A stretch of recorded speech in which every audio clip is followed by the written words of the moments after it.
The crazy thing is, everyone looks for a script when selling things on a sales call. The best script, but the fact is, when doing a sales call, it's all about the anatomy of a sales call, the framework. So today, I've got my friend Peter, we're cooking up, we're speaking about the anatomy of a sales call, exactly how to take one and the frameworks you should follow. You can see I've divided the sales call into these sections, and we always start with framing the call. You need to understand you are not a closer. Yes, you collect cash, but you're not a closer, right? You're an expert in your field. People always think that sales is sleazy. It's this thing where you coerce and manipulate someone into making a decision. But the real reality is, you're a doctor.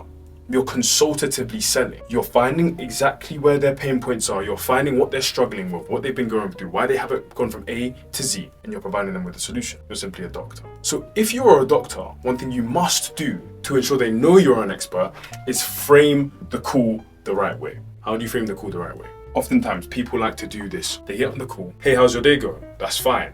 But then they overdo it. How's your dog? How's your cat? How's your mum? How's your uncle? Oh, how's the weather where you're from? What time is it? What? No. In this frame of the call, yes, an objective is to build rapport. That is important. But building too much rapport comes off as ingenuine. You seem like that normal sleazy salesman, like, how's it going today? Like, you're overdoing it, right? So for me, yes, you go, how's your day going today? You welcome them, they're your friend. But then you go, look, you're already a busy man. I'm a busy man as well. I've got a call booked immediately after this. Should we get straight into it? And the funny thing is, A players, high level individuals, people with money will often appreciate this. Because number one, you've been very genuine with them. But number two, you've genuinely saved them time. You've got straight to the point, because there is a big elephant in the room when they join the sales call. They know that they've come here for something. Or maybe they're gonna just walk out of here with some more information, but they've come here for something. And so doing this fake rapport building is a waste of time, right? So we start off, how are you? We tell them that, should we just get straight into this? They agree. And most of the time they go, yeah, let's just do it. Thank you. I appreciate that. They appreciate it. But then we tell them exactly how the call is going to go. Because remember, we're the experts. We're in the captain's seat. We're driving this sales call. And if we're driving this sales call, this means that we need to tell them exactly how it's going to go. How are we going to do this? Let's say, so Peter, your example is, your offer is that you close for people who are helping international students or students in general get into business school, right? They pay maybe 6, 10, 15, 20K to get into this. If I was gonna frame your offer, what I would do is, okay, what we're gonna start off with, I'm gonna ask you as many questions as possible to understand your specific situation, understand why you've been struggling to get into business school, what your deficits are, what you are good at, and what you need to work on specifically.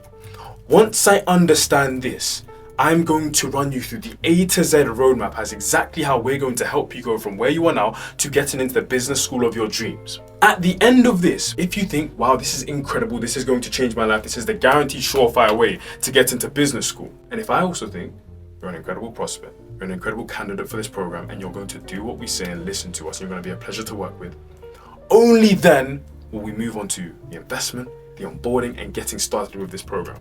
But if there's no real synergy there and you don't think this is for you, at least you'll walk away with a clear A to Z roadmap to what you need to do to get into business school. If you do this, 99% of the time they go, that sounds completely fair, because you've shown me there are two options.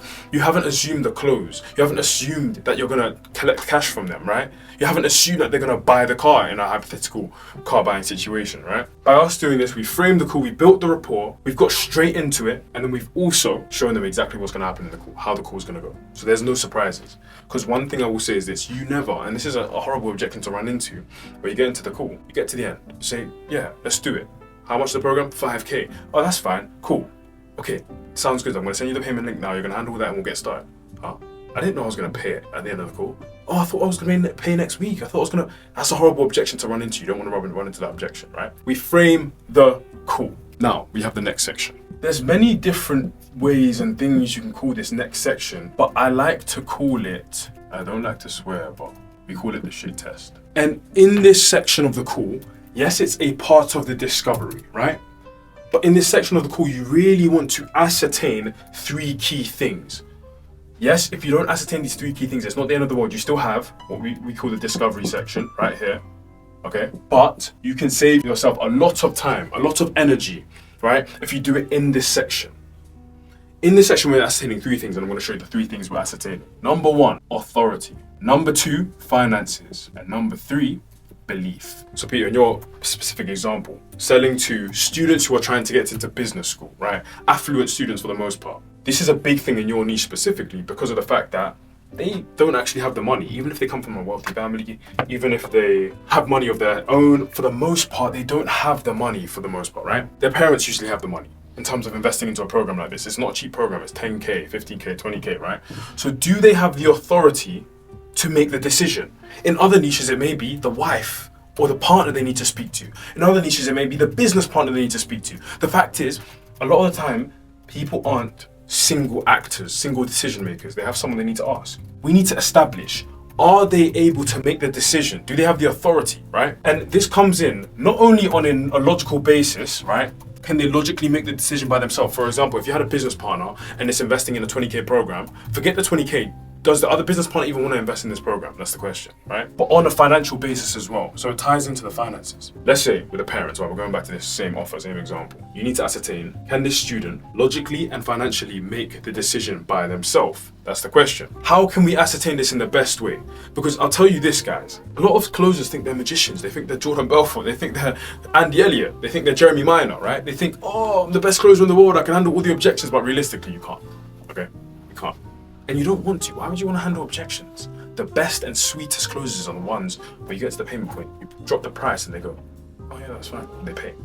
I remember a sales call I closed for $10,000. The guy Apple paid it. He literally said, oh, this should be easy. Boom, Apple Pay, Stripe Link, job done. Those are the best closes. You don't want objections. Handle the objections before the point of close. How are we going to do this? In this situation, we'd be like, okay, and so what about your parents? They want you to get into business school? Do they want you to make progress with your career? Yeah, they do. Why? Why do they want to do that?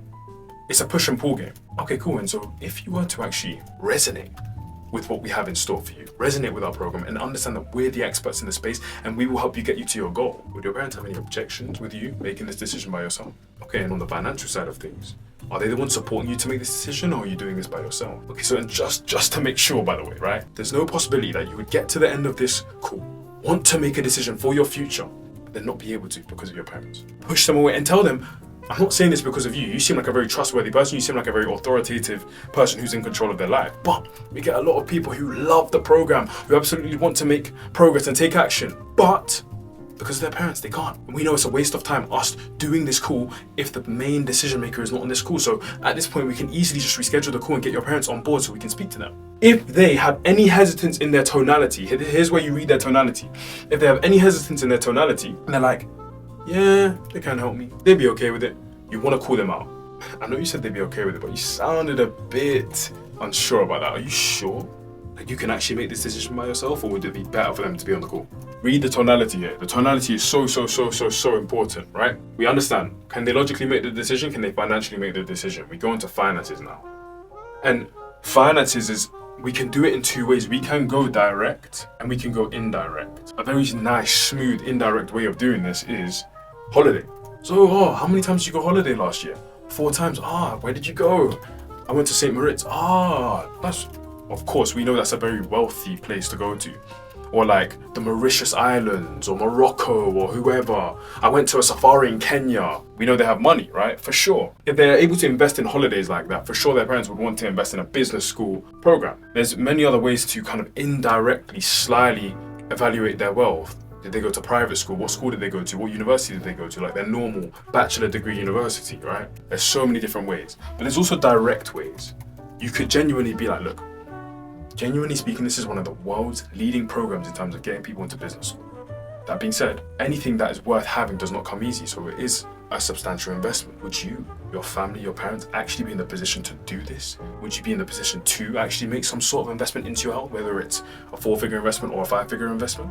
We know a sales rule is that we don't say the price before we get to the close point, or at least drop the value. This doesn't mean that we don't give ranges, because ranges are okay. Ranges allow them to have an understanding of the magnitude of the payment. But if we say it's 10K, instantly, I'm telling you now, if you say it's 10K here, the whole call they're only thinking, yeah, it's 10K. They're not even listening. They're not. I've seen a sales call, one of my old clients, right?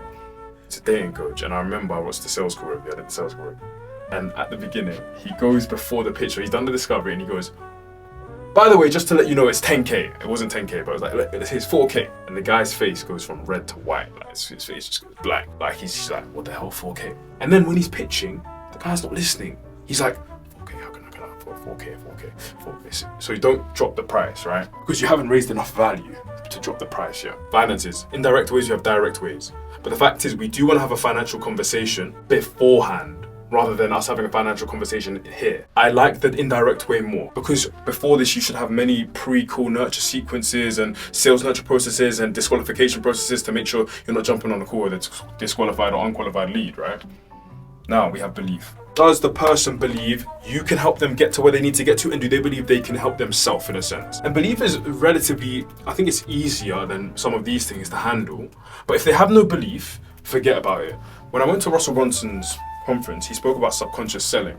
And he spoke about the fact that if someone doesn't, on a subconscious level, agree with you, you cannot sell to them. If their beliefs don't align with your beliefs, you cannot sell to them. For example, let's say hypothetically, right? They had a limiting belief about these type of programs. Why? Because 2 years ago, to get into their university, their normal university, they bought a program. They paid, they invested, they worked hard, and they didn't get the results, and they ended up in a rubbish university. Now they have a limiting belief. You can waffle, you can show the best program in the world, but if you don't break their limiting beliefs, you're done for. And belief, I'd say, you don't have to ascertain it in this section, because that's where the discovery comes in. But of course, it's good to have pre-call nurture sequences so you can understand more information about the prospect. Cool, so we have these 3 things. Now, I'm letting you guys know this now, and everyone knows this, everyone who's in sales. This is where the money is made. This is where the money is made. The money is not made here, here, or here.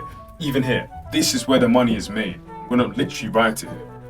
This is where the money is made. Without any pain, we literally cannot sell a prospect. If a prospect does not feel fire under their arse to take an action, take a decision, make a decision, we can't sell to them. There was a study on rats. It's not necessarily about the rat itself, but just hear me out here, right? There was pain behind the rat. Maybe it's like a rat trap or a fire or whatever it is. And there's pleasure, the cheese, right? And what the study showed is that rats, same as human beings, move away from pain quicker than they move to pleasure. Of course, the quickest person moves from pain to pleasure. So therefore, we need to start and focus on pain, but we need to also show them the goal and the end state. Human beings are the same, right? Realistically, we're more adverse to losing than we want to win. We want to avoid losing more than we want to win. Therefore, if we focus on the pain more, then we get to their goal. We're in the green, we're in the winning situation, right? So, how do we build pain? Just before we build pain in this discovery section, we need to actually do some digging. Right? We need to collect what? Ammo. Because, and I'm going to go on a little side tangent here. You need to, whenever you have a sales call, this is a religious thing. Religiously have a pen in your hand. Religiously, right? Genuinely, this will actually change your sales game for many reasons. Number one, if you have a pen in your hand, the prospect perceives that you're actually listening to them and taking them in. Because they're talking, you're writing. Ask them a question, you're writing. Right? So, they perceive that you're listening to them more, so then they're going to speak more, they're going to give in to more of the pain, building questions, etc. Number one.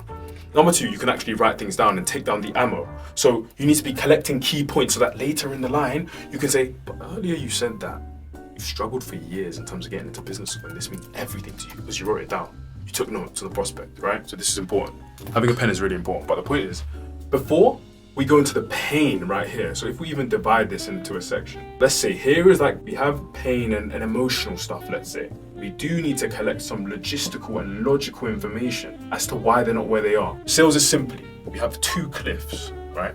Where the prospect is, where they want to get to, what's been holding them back. How then can we make this gap larger by using pain? And then how can we provide our solution as the bridge to this gap? That's all sales is. That's all it is, right? First, we need to establish where they are, logically, right? Like, so where are you at right now? I'm 2 years in, finished my university, I did this, I did that, I asked them questions. And don't let anything slip by you. Ask further questions. One thing, Hassan Chatta, the goat of sales, right? Serge Qatari's ex-closer, legend in the game, right? He says this one thing in one of his YouTube videos that I found really, really interesting and really sharp. He said one thing that closers don't do enough and differentiates a great closer to an elite closer is that they don't interrupt the prospect enough. And that sounds weird. They're like, I thought you were meant to let them speak. I think in the first question you ask, it needs to be an all-encompassing question, something on the lines of, okay, Bob, tell me everything. How's your journey been in terms of trying to get into business school? Where are you at right now? What's been holding you back? Tell me everything. You let them waffle for that first question. But after that, you really want everything they say pinning onto it and asking them further questions about the question that you asked them in the first place. So for example, if I'm going to ask someone, right, I'm going to say to them, Bob, okay, so you went to university. What was that struggle like in terms of trying to get into business school, get into the next level? And he goes, yeah, for me, it was just laziness, man. Like, I've been working hard. It's like, and I go, you mentioned laziness. Tell me more about that. I pick parts of his question and I don't let him ramble too much and off topic. We want to direct the flow of the conversation in terms of the sales, right? So pick parts of his question and pick apart the prospect, because remember, you're the expert, right? Imagine you're with a doctor and the doctor's like, so you've been feeling really sick, what's been going on? And you're like, yeah, last year I had syphilis and then I went to the doctor. You had syphilis, did you say? Pick it. The doctor's not going to let him go past the fact that he said he had syphilis, is he? He's going to pick that and say, wait, hold on a second. Before we go any further, you said you had this. We want to iron out these things. So we go through the logicalities of things, where the prospect is, all this stuff. What are their goals? What's been holding them back? Is it a lack of time? Lack of, accountability, motivation, discipline? Do they lack knowledge? What's the thing they're missing? Once we understand this stuff, now comes the pain. Now we need to make this gap wider in their head. The perceived gap needs to be wider, right? And that's when the pain building questions come in. And with the pain building questions, it's simply taking the prospect on an emotional roller coaster. Imagine 6 months from now, you join the program, you go through the intensive 6-week program. And this allows you to apply and get into the business school of your dreams. How does that actually feel on a personal level? Like, how does that make you actually feel? It would honestly make me feel amazing. What would it actually do for you on a personal level? Like, would it make your parents proud? Would it be for, your future family? Would it just validate yourself? Like, what would it do on a personal level? It would do XYZ thing. Amazing. Just to clarify, this is everything for you. Unless I'm wrong. No, this is everything to me. Perfect, cool. But then, Bob, like, you said you haven't really been staying consistent with, the studies and the applications and stuff. So then, let's say at the end of this call you say, nah, I just gotta think about it. Let me just, think about it. And you say for the next 2 weeks, you think about it for the next 2 months, for the next 2 years, and you don't end up getting into business school. How does that play out? Like, how does that actually make you feel? I'll make another video on this, but one thing you need to notice that I did is the tonality. I went from like, oh, your dreams, you get into business school, you do this, and then I went, how does that make you feel? Like I dropped it. You can see my eyes squint. Everything changes. The body language changes. The tone, the volume, right? And then he's just been thinking about his dreams, and his dreams get crushed. My parents would have been the most proud of me, etc. Right? You have the pain. What other pain building questions can we ask? How long have you actually been doing this for? Let's say he goes, I've been trying for 3 years to get into business school. Here's where you use the confused tonality. You say 3 years. Bearing in mind, did you say 3 years was bad or good? No, you didn't. You didn't say anything. But your tonality said it all. We all know that communication is like 70% body language. But on a Zoom call, you cannot portray too much body language. You can, but not as strongly as you can portray it in real life. But what can you portray further and stronger than body language? Tonality. There's the concerned tonality, showing them you really care. There's the emphatic tonality, really drilling in their goals. There's the, the confused tonality, making them reveal more information about themselves. Right? Point is, you get the logicals, you build the pain, and then when we know they're ready, we now pivot to the pitch. It's just dinner time. You obviously do a smooth transition into the pitch, and then you go something on the lines of, okay, I mean, Bob, from what you've said so far, I genuinely do believe we can help you in terms of getting into business school. Should I actually show you what that looks like? Should I show you how that works? Of course, yes, please, yes, cool. Let's say this was 5 minutes, this was 5, this was maybe 10 to 20, depends, right? I really don't see a pitch need to go above 15 minutes. And my timings might be like slightly skewed depending on the industry, the niche, whatever. Some calls are even 2 call closes, right? So it's understandable, but the pitch, the main things I would say you need to remember about the pitch is this. Number 1, don't talk at them, talk with them. This is still a conversation. You need to involve them in the pitch. You need to say things on the lines of, let's say you break a concept down on what you're going to do for them. Yeah, so within our incubator, what we do is we take you in intensive course, do XYZ things. Can you actually see that working for you? Is there anything that wouldn't work for you? Because then you can see their objections beforehand, right? You're talking with them. But then, number 2, customized. Look, of course the program is the program, but remember we've collected so much ammo, so let's say for them, the main thing isn't the knowledge, it's the consistency in the applications. Then you're gonna highlight the application section in your program more, because it needs to be custom. It can't just be, yeah, so what we do is we do this, and this. We can't do that. They're going to be like, this doesn't even resonate with me. It needs to be custom. You want to say some things on the lines of, I know for you, the applications was really important. That's why specifically for you, we've actually included XYZ part of the program. With the pitch, we have to make it custom. We have to talk with them and not at them. And on top of that, for the most part, you have to make it reasonably eloquent, and you need to explain why you do things and not what you do. What you do is important. Of course, what you do is very important, but you need to explain why you do what you do. For example, let's say I'm selling fitness. I can't just say, yeah, we give you a sleep tracker. Yeah, we give you nutrition tracking, meal plans. Yeah, we give you a calisthenics, like a resistance band. Yeah, these things are cool, but that's selling on features and not benefits. You can't sell on features, you sell on benefits. If I said to someone, oh, I have this insane fitness app for you. Okay, cool. Or if you said to them, someone as busy as you does not have time to have a notebook or pen tracking their things. This fitness app watches you work out and tracks the workouts for you, so it's as seamless and efficient as possible. Now there's an actual benefit of them having the fitness app rather than just a fitness app. So the fact is this, we can't sell on features, we have to sell on benefits. So why does this benefit them? Because let's say for getting sales, let's think about content.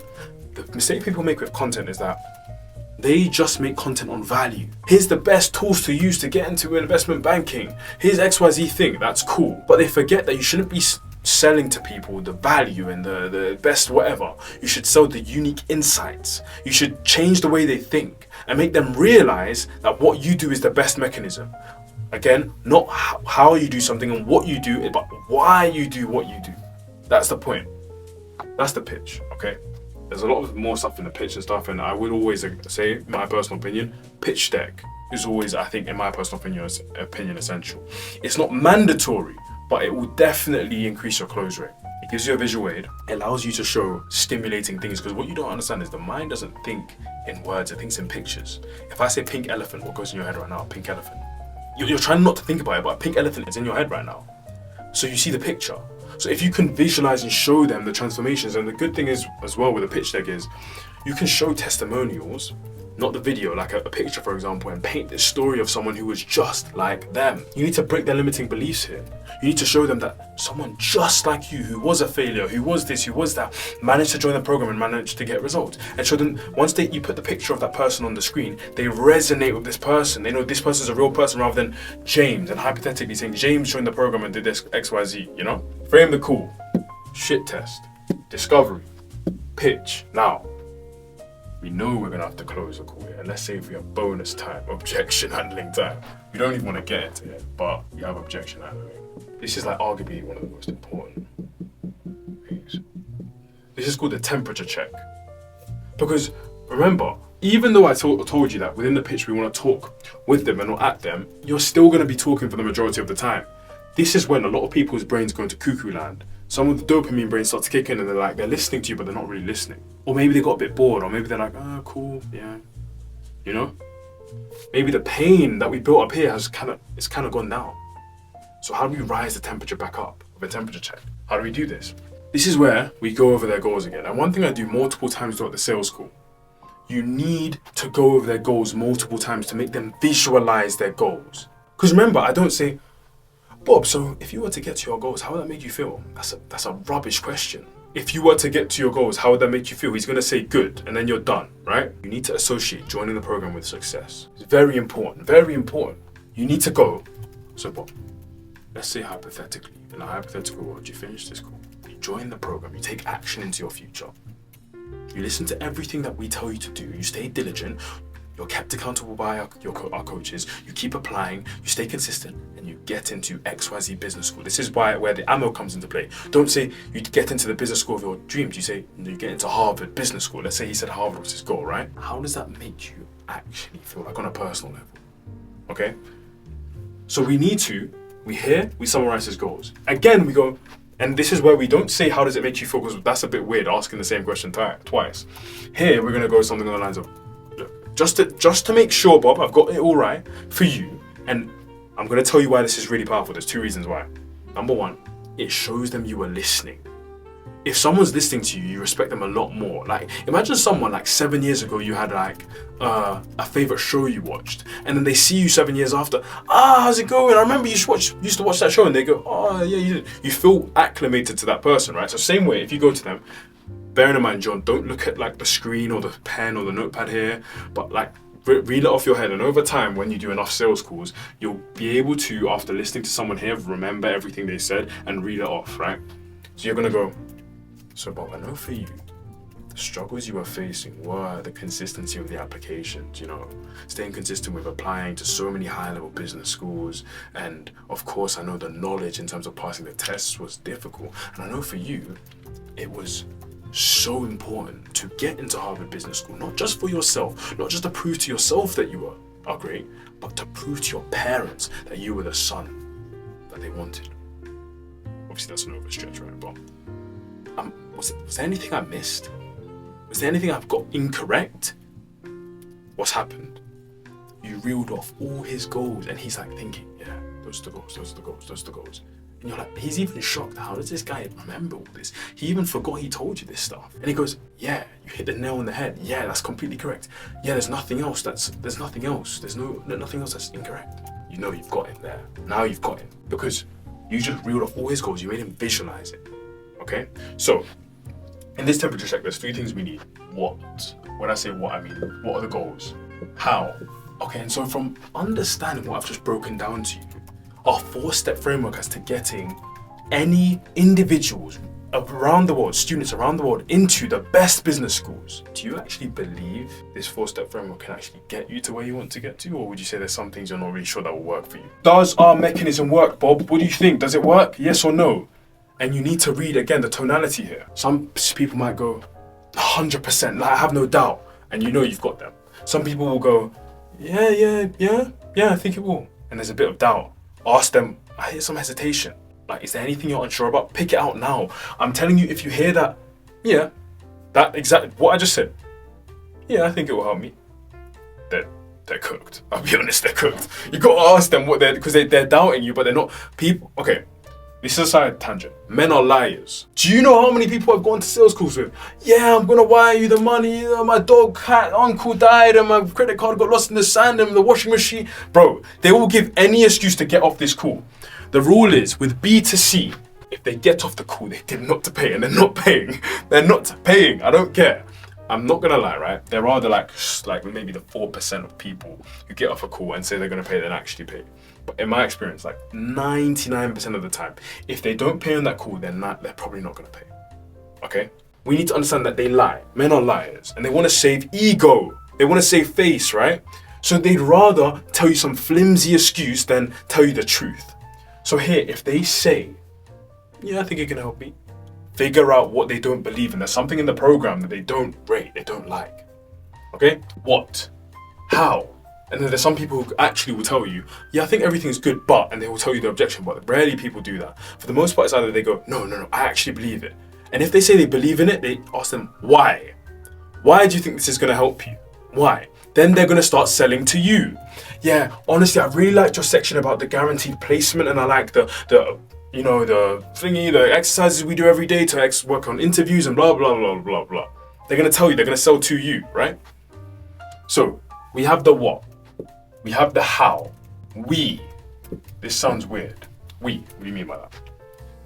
Are we the right people for the job? Because they've synergized with the program itself, they synergized with their goals, but you need to basically ask them. Because you're probably in the pitch, they're going to show some sort of team, some sort of coaches, some sort of people within the program that are going to help them on their journey. Or we're just talking about the face of the business or the personal brand that this person is buying from. So, I mean, and this is what I like to do here. You want to go, okay, Bob, you've been watching Thomas for a while now, right? Or maybe a couple months? Yeah, I've been watching him for 4 months now. Oh, that's nice. What do you like the most about his content? Yeah, I just like how informative he is on the industry. Perfect. And so, after, of course, watching Thomas's content for 4 months, having this conversation with me, understanding exactly how the team will take care of you, do you believe we're the right people for the job? Or is there maybe something you're unsure about? Now, we need to understand what they think about us. And he's like, yeah, no, you guys are the right people for the job. Or they'll do the same thing again. We're not going to go into what he does if he's unsure. So now, you can go. And before we even go to the next section, we're gonna go, and honestly, yeah, I mean, I think the same about you, Bob. Like, you seem like someone who wants to take action, who's serious about their future, who's resilient enough to pull the trigger on their career, unless I'm wrong. No, that's me. Okay, cool, perfect, right? Then you're gonna tell Bob, you're gonna be like, so Bob, we know exactly what you want to achieve. We know how you're going to get there. We know that this partnership we're about to embark on makes sense. It kind of sounds like this is something we need to do, right? Or maybe I'm wrong. Yeah, let's do it. He's gonna tell you let's do it, or he's gonna be like, yeah. You know, you hear the tonality, right? And be like, okay, perfect. Should I show you what it looks like to specifically work with us? That's how we pivot into the close, okay? This is dinner time, not this. This is dinner time, right? Cool. So the close. Closes are different based on different industries. Like for the fitness coaching industry, you could do like, some sort of compare them to a personal trainer and then whatnot and do some stuff. But I'd say there's different types of closes. You can use an anchor. We have a really high price, and this doesn't actually have to be the price of the program. This can be something else that's very expensive. That's another solution. For example, one close we do in the fitness coaching meetings, we say, waffle. An in-person trainer is actually $10,000 a year, but the in-person trainer is bad because of XYZ reasons. Our program is this, $4,000. Now it's a no-brainer, right? Because they've thought about this $10,000 a year, and then we've got $4,000. It's an anchor, right? We've anchored them up higher, right? We have an anchor. We also have a dichotomous close, a two-way close, this or that close. That's all it is. This or that. I jam these together. I put these together. Like you anchor them and then you dichotomously close them. And there's a lot of other things, but then there's a lot of different ways to do this. But for me, it's just a case where I don't. In the sales world, people often go like they say, you need silence is king. They say silence is king. Silence is king. It is, right? Sometimes you need to just shut up and let the prospect speak. But in the close section, I just don't think you should go to this militant thing of saying the price is 5K and then shutting up. It's awkward. It's just like weird. Like I just don't. You wouldn't ever do that if you're speaking to a friend and go like, I'm leaving the UK, and then be quiet. It doesn't make sense. You'd be like, I'll be honest, bro. I'm leaving the UK because of, you know what I'm saying, right? But let's not get off track. You want to say something on the lines of, hey, so-and-so. So it's pretty simple, honestly. We have two programs. We have the elite program and we have the upper echelon program, the inner circle program. The elite program is $10,000 one-time payment. And the upper echelon program is $18,000 one-time payment. So from having this conversation today, understanding your specific goals and what you want to achieve, which one actually makes the most sense for you? Done. Shush. So, notice what I did there. I was very calm. One thing I'll let you know is, and you'll do this. I've done this many times, so I can say you'll do this. Because you think like money's really important and you need to close them and it's really like high pressure, you're gonna stutter over your words. You might stumble. You might like go like, yeah. So, and you start like overplaying it and just like literally going into the close. It means nothing. Remember in your brain, it means nothing, right? Abundance mindset. Another call is gonna be booked in. So don't mess it up by being jittery and afraid and stuff. Calm down. You sit in a really calm, casual tone that you've done this 10 billion times. They cannot see and feel that you've never closed someone before, or they cannot see and feel that you need the money. There's a concept called commission breath. It's when a prospect can literally smell on you, feel on you that you need the money. And if they can feel that you're cooked, it doesn't matter what you say, you're done for, right? So to eliminate this, it's a mindset thing, number one, understanding that genuinely, there are 8 billion people in the world, meaning there are 8 billion people you could close. That meaning, if this person doesn't close, who the hell cares? No one cares. I'm not trying to say you should treat every sales call like rubbish. You should do your utmost best to close them, but you need to let it go in your spirit and in your mind, number one. But on an actual basis, it comes from reps. Because once you do enough reps, you realize like, okay, you close it or you don't close it. Is what it is. You just have to make sure, as long as you do your utmost best to close them on that call, you're okay. Casual, relaxed, smooth. Then when you say this or that, they're gonna say, okay, yeah, I'll go for the inner circle program. Okay, they say they're gonna go for the inner circle program, and you validate their choice. Yeah, honestly, I mean, a lot of people go for that program because of the guarantee, it kind of makes sense. And a lot of people right here will tell you, now send the payment link, go for the close, go for the kill. No, just wait. Hold your horses, you're gonna get some, right? Simply put, right here, just before you send the payment link, we come back to a key concept in sales. The reason why. This is everything. This is everything. This is everything. And this should have been ascertained here, by the way. You should have already understood, like, what is your reason why? Why are you doing this? Because you need to understand, right? One thing, when I went to New York and was at WAP headquarters, Dylan from WAP, elite copywriter, by the way, shout out to Dylan. He spoke about comparing male and female marketing and how women are more gregarious creatures, like they need to be in groups. Notice, women do hot yoga and Pilates together, right? They do group activities, they have girls groups, group chats, they're very gregarious creatures. Think about the car a woman drives. She drives a Range Rover or a big car because she wants to have all the gang inside, all the family. Men drive the sports cars. It's not to say men aren't group guys, but a man can survive on his own, right? But, let me not get off track. The point is, it all innately comes down to the person's innate reason why they want to do this. And they don't want to go to business school for the sake of going to business school. For men, what matters to a man? Status, money, power, woman. Okay. So these kind of four things, and these things are literally like integrated into each other. Money buys status, okay? So this is directly correlated. And status gives you power. And women actually are like this whole thing of, the Bible says, one of the most important scriptures, go forth and multiply. That God said, go forth and multiply. So it's ingrained in men to want women, right? So think about the actual track. They get into a sick business school. Why are they trying to get into a sick business school? It's not to go to business school. Number one, it's for status. Oh, what school did you go to? Yeah, I went to Harvard. I went to Yale. I went to, you know what I'm saying, right? Number one, status. But it's also to make money. Because why would you go to business school to not make money? You're trying to make money, right? So it's money. And then what does status and money equal? Power. That gives you power to do whatever you want. And power allows you to get woman. But bearing in mind, I'm not saying the end goal is woman, by the way, but I'm just saying all these things are intertwined. So you need to understand, for a man, it all lies to these key things. Think about it. Getting in shape. No one actually wants to get in shape for the sake of getting in shape. It's for attracting the opposite sex.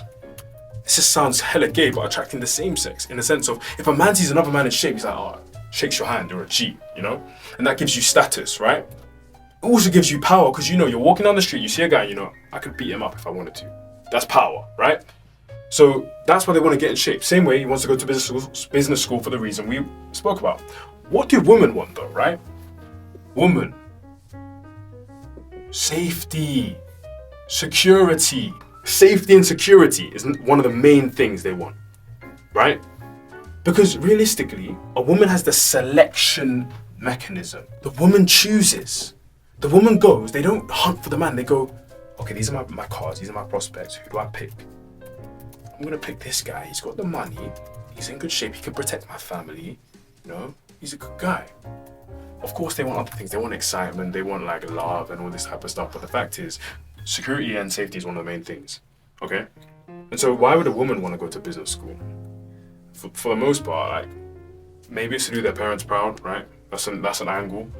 I would say like this is the major thing, but I'm not gonna say there's no woman going there, by the way. Like, I'm saying this is important, but like, you can really strongly play on these emotions and these things, right? And this could be to, for example, like, validate themselves, because women do want validation as well, right? But this is really like actual deep source, like about actual sales, right?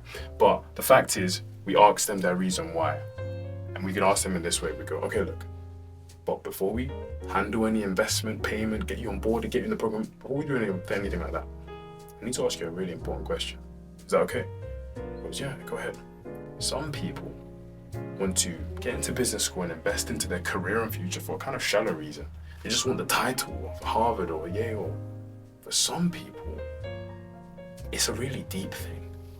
And they just want to become the absolute best version of themselves and prove to themselves, their younger self, their parents, their family, that they could do something of this magnitude. But what's your reason why?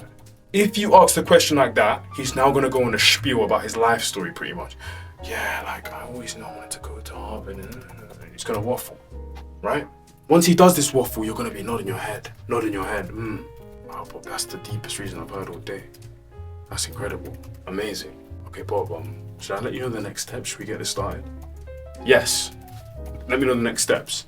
And so now this is how you close. Okay, and collect cash. There's 3 steps. 1, 2, 3. It doesn't really matter the industry. First, we'll handle that payment on this call right now. Next, I'm going to send you a special onboarding email with everything you need to get started immediately. And finally, I'm going to book in your strategy call with our head coach, because we believe in success lacking speed, so we can get you started as quickly as possible. And then we're going to book that in for tomorrow. So Bob, are you ready for the first step?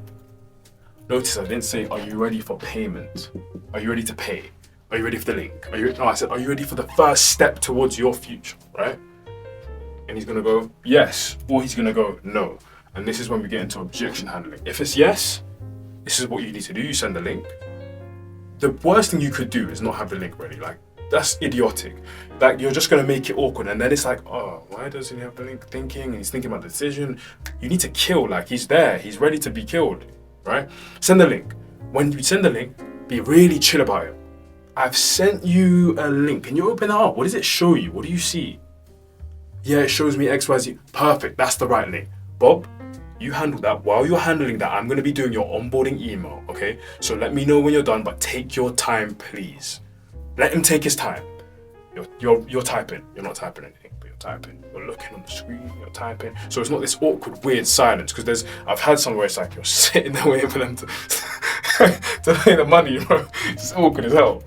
You're typing, you're doing something, right? Cool, you're on your phone, it doesn't matter. Just don't just sit there in silence, like twiddling your thumbs, right? There's been some times where you can just leave, go to the toilet. Be like, I'm gonna go to the toilet. When I come back, we'll handle the thing. I personally wouldn't leave because they could just leave the Zoom call, but like, yeah, don't leave. But the point is, right? Then they pay. Then you onboard them. But let's say they say, I need to do this, I need to do X, Y, Z. I'm gonna make a separate video on objection handling because that's like a whole like other deep thing. But the overall thing I'd say about objection handling is understand that it really comes down to the 3 things we spoke about in the beginning. Do they have the authority to make the decision? Do they have the finances? Do they just genuinely don't believe that this program is the right program? If it's belief and you're here, you're cooked. Forget about it. Don't try. Obviously, you can't actually objection handle it, but it's so hard. How are you going to change their belief at the beginning of a call, for the end of the call, for 10 minutes? That's difficult. But finances, you just have to be very, very like relaxed about it and you want to confirm. By the way, Bob, okay, so it's a financial thing, right? It's understandable. So just to confirm, do you actually want to do this? Like, money aside, would you take action on this right now? Yeah, if I had all the money in the world, you can go like, if you had all the money in the world, would you take action on this right now? But okay, just to be sure, why? Like, why this program? He's gonna tell you why again. Okay? Then you're gonna go, okay, cool. So Bob, like, I really want to make this work for you. I don't usually do this, but I can figure out some sort of payment plan. But in order to do that, I need to have an open conversation about your finances. Is that okay? He's gonna say yes. Now, we ask them the questions. Okay, so, and this niche is a bit difficult because you have to ask questions about their finances and their parents' finances, so it's a bit weird, which is why we have to make sure that we do it ahead of time so we can just get the parents on the call. Okay, so how much do you roughly have kind of saved up right now? They're gonna say yes. How much do you like, I know this is a personal question, you don't have to tell me exactly, but how much do you roughly make per month? You know, you can give me a ballpark, it doesn't have to be exactly. You wanna say that for both questions. They're gonna tell you I've 30K saved up and I make, I don't know, 4K a month, 5K, 6K, 6K, whatever. And you're like, okay, and you're writing it down like a financial analyst, like, okay. And then you're gonna give them a payment plan. And you dictate the payment plan. You need to tell them, we do not usually do this, we never do this. But because I can see your drive, I can see your hunger, I can see you really want to do this, when we do payment plans, we do X, Y, Z. I'd argue try and do 50% now and pay the rest in the months, right? Something, collect as much cash as possible up front. So, finances, that's one way you can dissolve it, but there's way more other financial objections, so I'm not going to go into it too much. There are like authority and stuff, and they might go, oh yeah, I need to jump off the call. You should have handled that beforehand, realistically. There's random objections, oh, I need to, my credit card, like anything that's like, oh, my dog, my cat, my credit card, my debit card, it's a smoke screen, please. It's a smoke screen. They're lying to you, they're actually lying to you. Don't take nonsense. Relax on the call, because your brain is going to tell you, our brains are wired to get out of danger. And that's a dangerous situation inherently as a human being. High pressure, finicky, everyone's lying to each other. Be okay with sitting in the fire, okay? It's a smoke screen. You're going to sit there. And you're going to be there. Okay. So you said it was a credit card issue, or you're going to sound confused almost. They're going to explain it. Okay.